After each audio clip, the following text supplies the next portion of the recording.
کیا ہے اور آپ کو اس میں پرابلم کیا ہے؟ دیکھیے اس بل کے انٹروڈکشن سے پہلے ہم نے رول 72 کے تحت اسپیکر کو ہم نے ایک نوٹس بھیجایا تھا کہ ہم اس بل کے انٹروڈکشن کے خلاف ہیں، رائٹ؟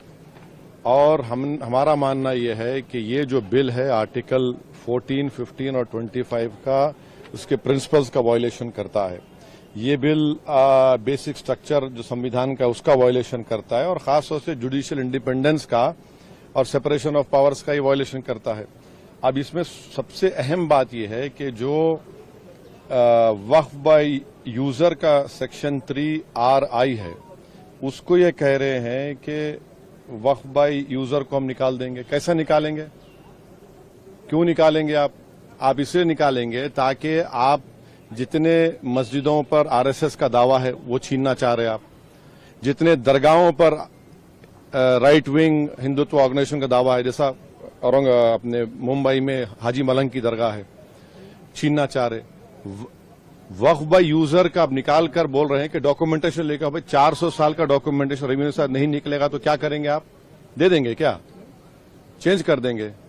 یہ ایک سب سے بڑا ڈینجرس اس میں سیکشن ہے۔ دوسرا اس میں وقف الاولاد کا کلاس 4 کا ہے۔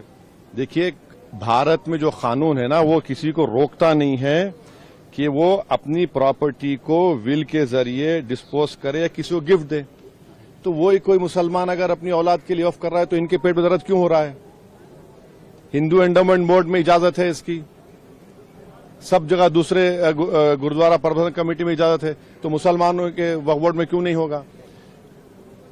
پانچویں بات یہ ہے کہ اس میں آپ یہ کہہ رہے ہیں کہ مسلمان جو 5 سال اس کے ہو گئے اسلام قبول کر کے تبھی وقف کرے گا، یہ فریڈم آف ریلیجن کا گریو وائلیشن ہے۔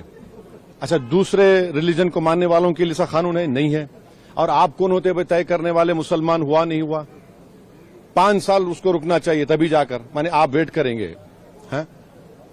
اور یہ اور ایک اس میں جو بات جو آبجیکشنیبل ہے وہ یہ ہے کہ اگر کوئی سیکشن 61 میں آپ نے ڈی ایم کو بہت پاورز دے دیے، اب ڈی ایم کو فیصلہ کرتا ہے وقف بورڈ کے خلاف، مجھے ٹرائبونل جانا ہے۔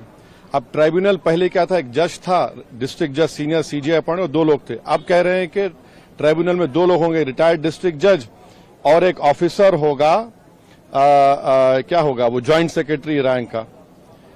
کوئی جوائنٹ سیکرٹری رینک کا آفیسر بیٹھ کر ریٹائرڈ کلیکٹر کے خلاف آرڈر دے گا تو یہ خود اچھا اور ایک بات، کلیکٹر کیسے جج بنے گا؟